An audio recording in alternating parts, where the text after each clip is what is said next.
आप सभी का हार्दिक अभिनंदन। मैं आपको एक धार्मिक कथा सुनाऊंगा। कथा का शीर्षक है दूसरों का अमंगल चाहने पर अपना अमंगल पहले होता है।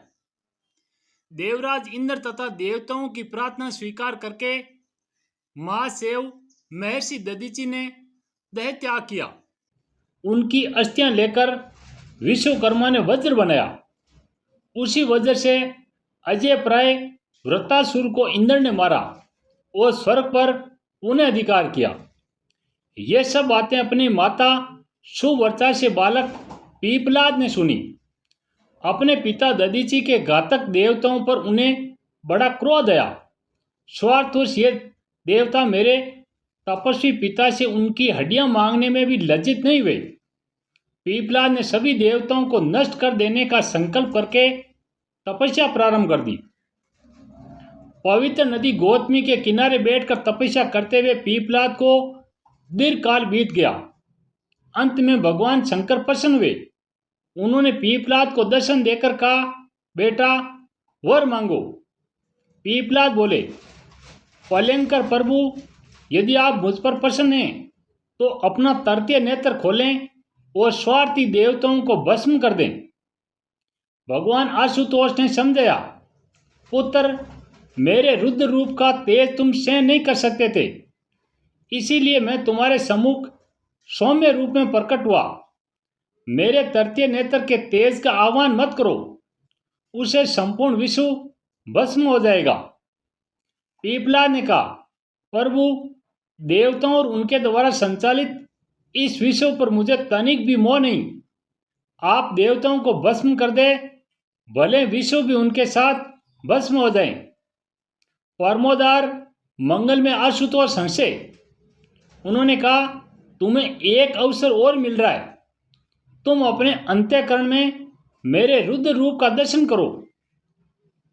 पीपलाद ने हृदय में कमालमाली, विरूपाक्ष, त्रिलोचन, अयभूषण भगवान रुद्र का दर्शन किया।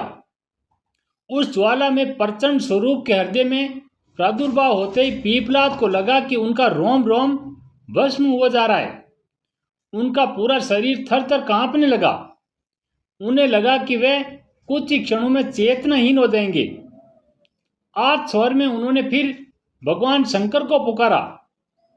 हृदय की प्रचंड मूर्ति अदृश्य हो गई। शशांक शेखर प्रभु मुस्कुराते सम्मुख खड़े थे। मैंने देवताओं को भस्म करने की प्रार्थना की थी, आपने मुझे ही भस्म करना प्रारंभ किया। पीपलाद उलाने के स्वर में बोले। शंकर जी ने स्नेहपूर्वक समझाया, विनाश किसी एक स्थल से ही प्रारंभ होकर व्यापक बनता है और सदा वे वहीं से प्रारंभ होता है जहां उसका आह्वान किया गया हो। तुम्हारे हाथ के देवता इंद्र है, नेत्र के सूर्य, नासिका के अश्विनी कुमार, मन के चंद्रमा।